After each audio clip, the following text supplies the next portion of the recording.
Hi, I'm Dan. I'm the guy that's making all these videos and just sticking them up of me working. Don't really talk to the camera much, not really my gig, but helped a guy out this weekend that was having trouble figuring out how to run crown mold. Gave him a quick lesson. I was just there to buy a car for my daughter, and he'd been trying and couldn't figure it out, and too many people want to make it seem like it's a very complicated thing when it is not.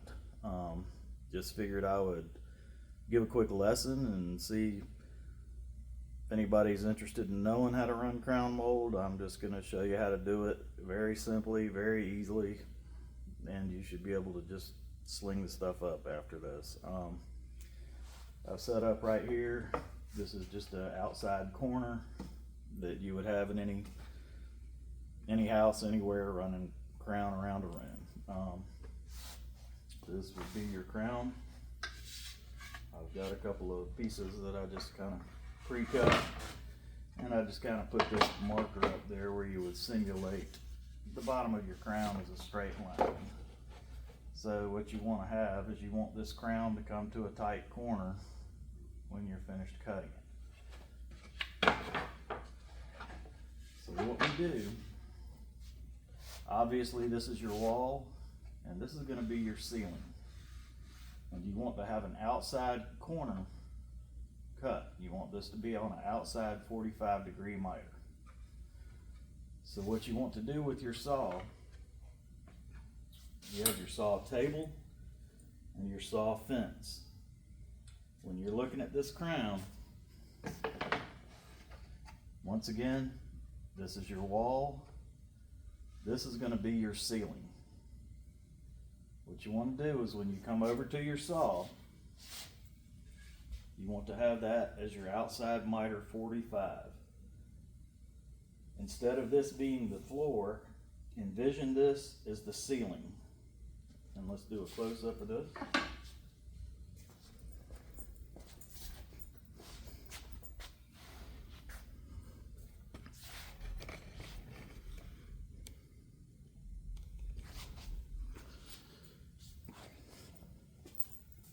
What you're going to want to do, you know that this is the side that you want your miter on. Now that you're over here, your saw table is now the ceiling. So take your piece of crown, this is still your wall, but now you've taken your ceiling and moved that to your saw table. And then you'll notice the angles on the back. That's the way it sits, flat on the wall, flat on the ceiling. So now you're just looking at it with that as your ceiling. And you want an outside 45 degree. So slide it down. Ensure that you're flat, the way it will be resting on the wall and the ceiling.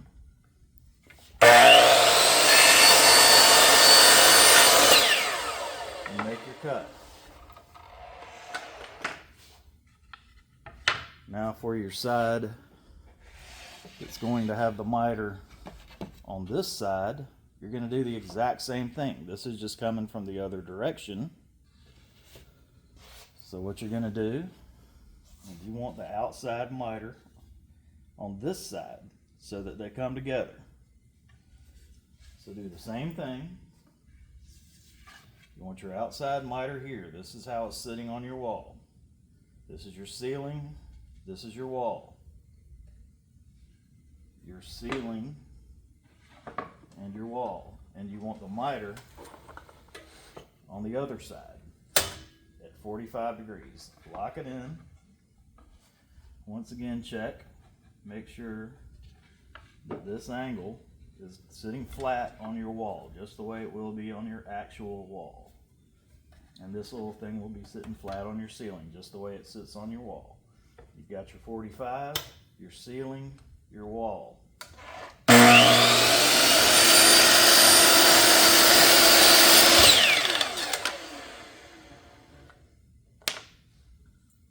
Now we'll back up and see what we've done.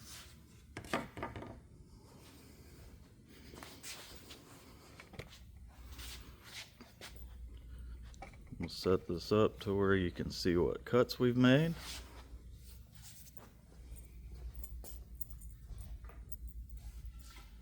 Now remember, we had this as our wall, this is our ceiling.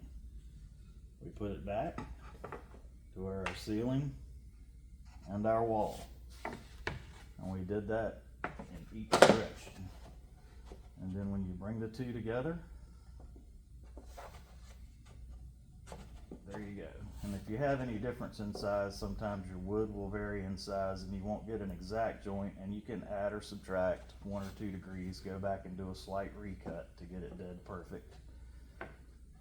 In this case, I would take a little bit more off of the short point right here,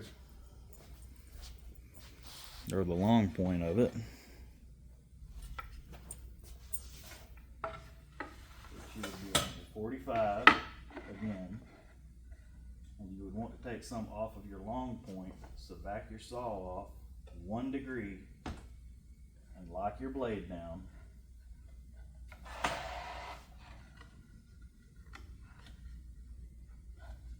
Get to where you're perfectly flat. A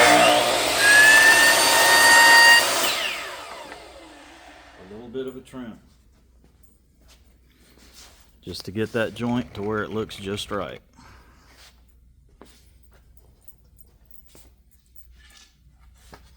Now we'll come back and see what we've got. And there it is, a perfect joint of crown. We noticed that this side was the hair long on this piece right here, so we just backed it off from 45 to 44 degrees to take a little bit out of the long. And now you've got a nice joint of crown mold. Hopefully that explains it. Don't let anybody try to talk you into thinking that they're smarter than you. There's nothing to it.